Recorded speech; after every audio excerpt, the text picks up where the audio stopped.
Maybe I'm falling, boy. Maybe I'm falling. It's Henny Talks. Yeah, yeah. Welcome to my channel. I'm falling, baby. It's Henny Talks. It's Henny Talks, yeah.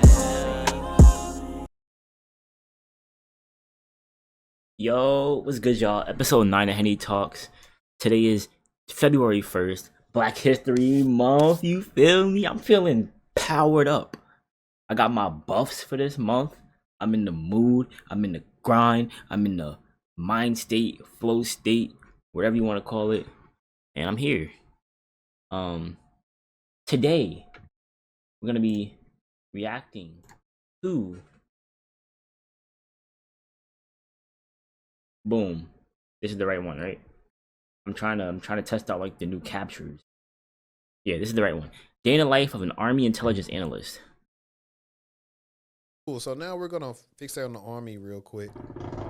Two things. One, the fact that you did an actual important job, intelligence analyst. And I said that I had to preface it with important because I have people that do different jobs that come to me like they are either firemen or they're policemen, and sometimes they are thinking about like their experience in some ways. Like, well, I know I don't have experience, and I'm like, wait, but your job's super important. So I want you to like, I'll tell them, I want you to focus on like how important your job is. Like, it's even people that like support the police department IT thing. I'm like, your job's important. Like, if the IT stuff go down, they can't put in these tickets. They can't help. I was like, yes. So I want people like to think about like not really downplay their job just because they don't think it's like super important or it's not cool or a cool name. But True. your direct job is very important. And I do have another question about like, I wonder why like you didn't choose to do, I guess, like, threat intelligence. After the military. So Tiffany, how was it being an intelligence analyst in the Army?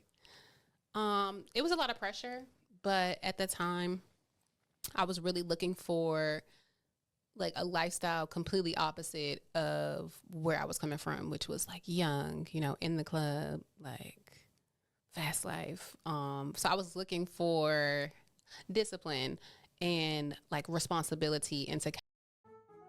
That's interesting. If you're wondering why I'm reacting to this video, obviously this has something to do with what I do.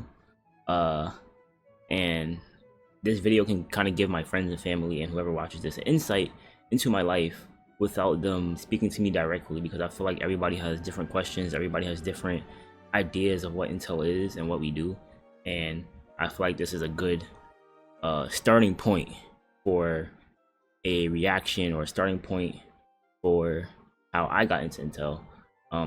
Opposite to her, she said her life was pretty fast paced. She was in a club and things like that, and she wanted to change her pace. Me personally, I seen a top secret clearance and was like, I want to know what people don't know. That was really it. Kind of, leaving school for me was like, I thought that was the end of my world. Because I've always been like, into my schooling, and that has always been like a major pride point for me. So I was looking to get back there accomplishment wise. And I found a lot of like self-importance in that role, to be honest with you, because I agree.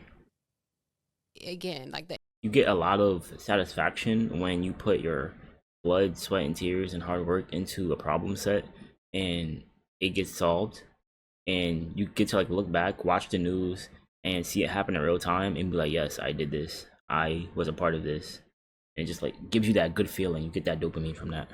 Information that I'm communicating is not like, and that's why now I do such a good job. I'm like, I don't care about whether you go live or not.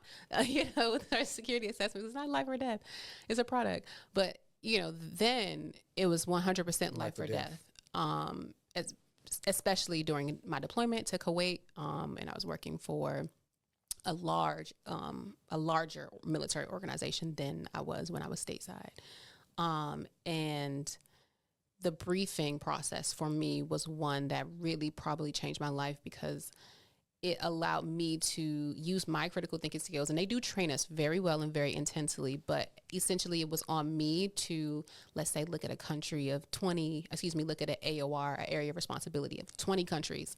And then, along political, military, economic, social, biomedical, and then later on cyber, right? So boom, she's an Army intel analyst. I am not. However, I do understand what she's saying. She's talking about an AOR, area of responsibility. So like she said, 20 countries, right? Let's say you're looking at North Korea, China, Taiwan, South Korea, Japan, Philippines. Is the Philippines even over there? I'm not sure. But let's say you're looking at all these countries in the area, right?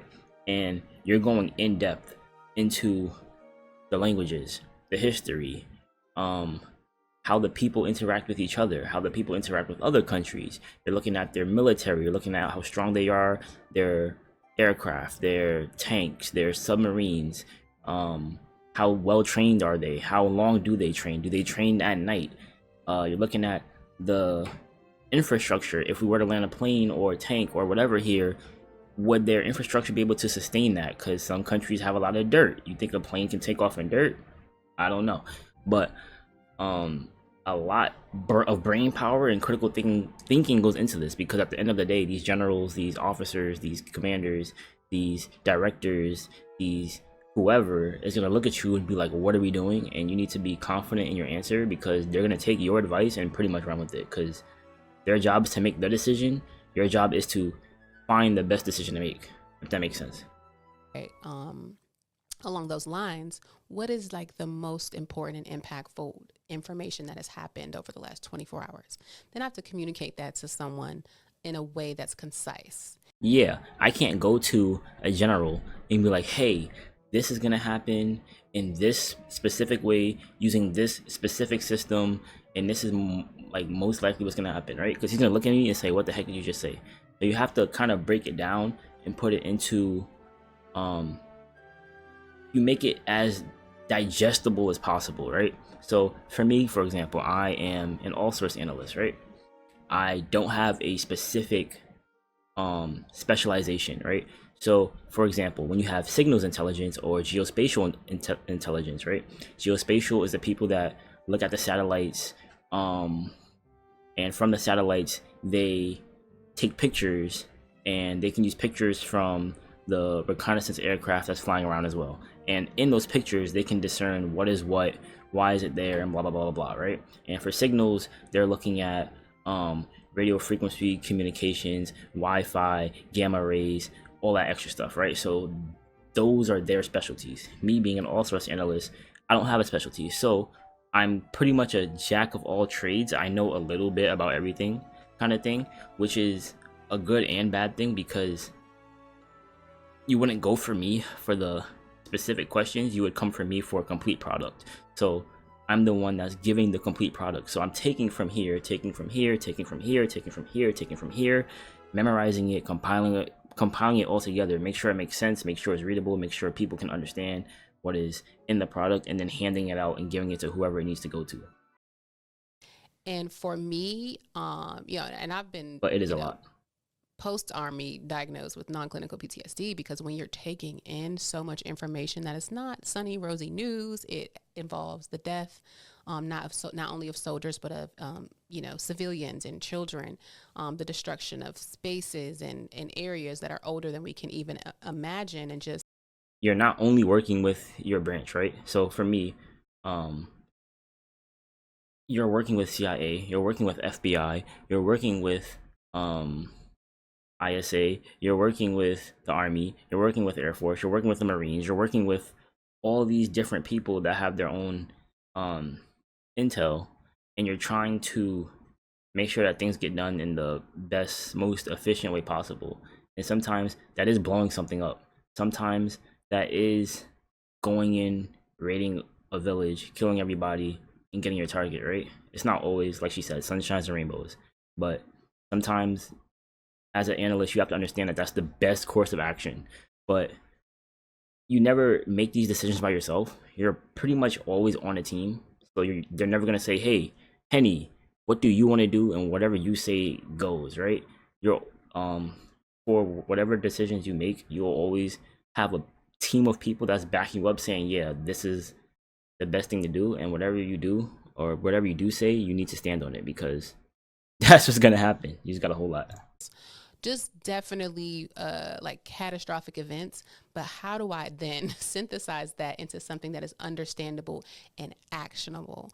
So there was a lot of pressure, but I took a lot of pride in being chosen for that work and being able to successfully do that. It was everything. And coming from Washington D.C. at the time, I was dating someone that was in politics, and it was a thing because it really lets you know, like, hey, the news is not objective. Not at all. And so I would often find myself in this like, hey, that's not true space. Because That is so hard to like watch the news, realize they're lying, or realizing that the information they're putting out is wrong, but you having a clearance and you knowing that whatever they're saying is classified this, that means you can't say it, right? Because it's classified. So that's another thing you just have to hold. And about politics, right? They teach you in intel school to not be biased and to always know both sides, right? Because your job isn't to care whether Republicans want this or Democrats want this. Your job is to find the target, how's the best way to get to them, and who's gonna get to them, right? Your job isn't to be, well, Republicans think this way, so I'm gonna lean this way, right? Politics do go into it a little bit when creating certain circumstances, but you have to be as unbiased as possible. And for some people, that's really difficult, especially if you follow the news to that degree. I normally just check CNN, check Fox, check ground news to see like what side is saying what, and then I kind of just make my decisions from that.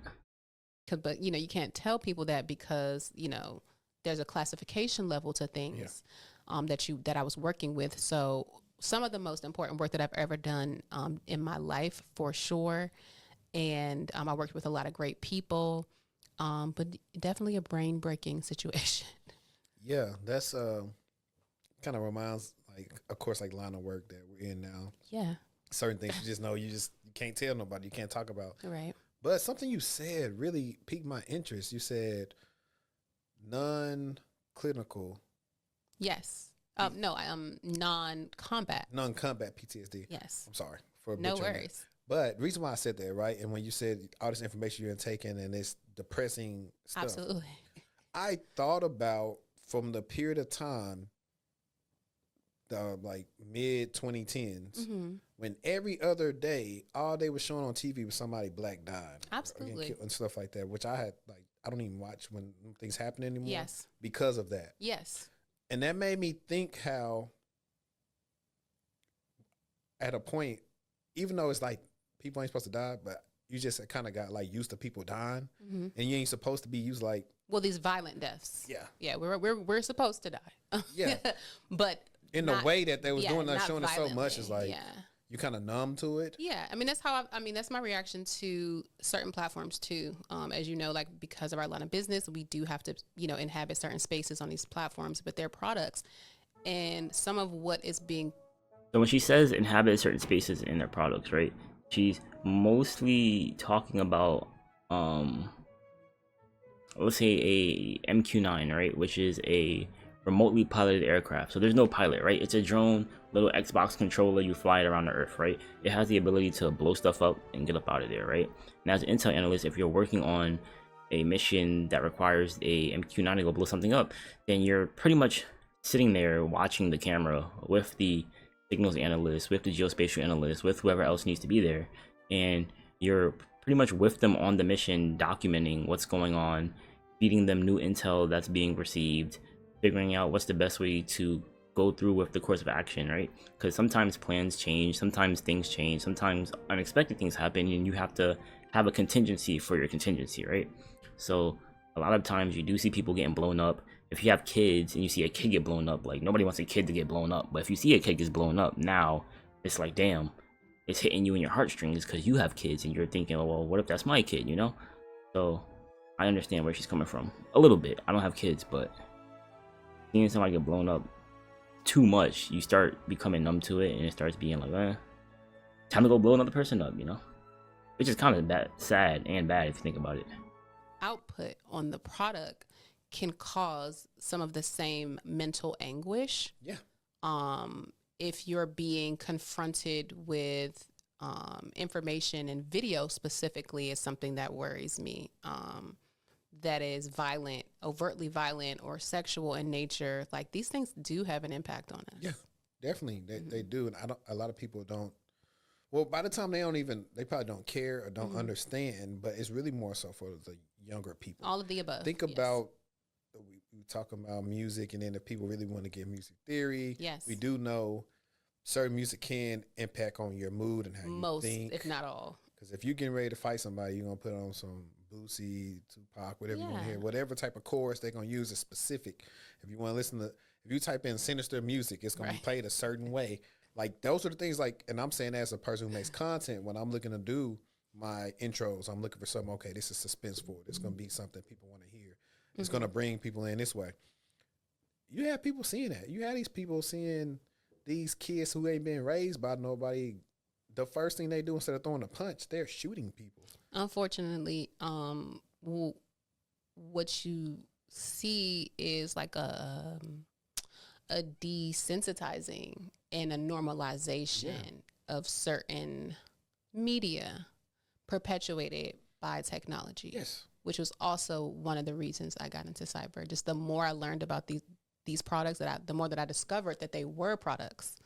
I know enough about our economy to know it's like, oh, okay, that's going to move in the interest of a corporation. Yes. Not in the interest of the people that they say they're serving. And as yourself, I'm a musician. So I actually did my graduate thesis for my MBA on the music industry. And I was working in the entertainment industry and fashion industry while I was in New York getting my MBA.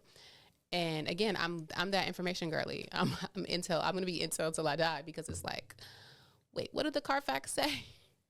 Who is this impacting? Who is the target audience? Who is consuming this? Wow. Okay, when you understand like that a lot of what is being produced is marketed towards younger and younger audiences, understandably, because those are some of the largest segments of our population, but also what is the responsibility? Like, where does that lie as far as our... They're also the most gullible, the most easy to manipulate. They're also the majority of the population. They're also people that, you know, don't have their life together yet. So when you're looking for someone to influence, you're always going to look for somebody younger. And additionally, they're going to live longer. So if you influence them, the younger you influence them, the more time you'll have control and power over them. So it makes sense. Society goes, and we know that, you know, people consider children to be the responsibility of their parents. And we understand that corporations have a responsibility to the shareholders. So it made me more centered on getting into security and getting into back-end technology, that I could have an understanding and at very least a responsible usage. And then most recently in my business, the ability to educate and make people aware, not just in a strictly cybersecurity perspective as far as processes that secure data and information, but how can you secure yourself when you use it, you know? No, exactly. Cool little video. She didn't really go much into the army intelligence thing. I kind of just rambled on because I realized that it wasn't really going in the space or in the way I thought it was. But cool little video. I appreciate them. You know, 2 black people. Support your blacks, you feel me? And I'm here. I'm Henny. Anubis is somewhere. And I'll see you on the next video. Yeah. Deuces.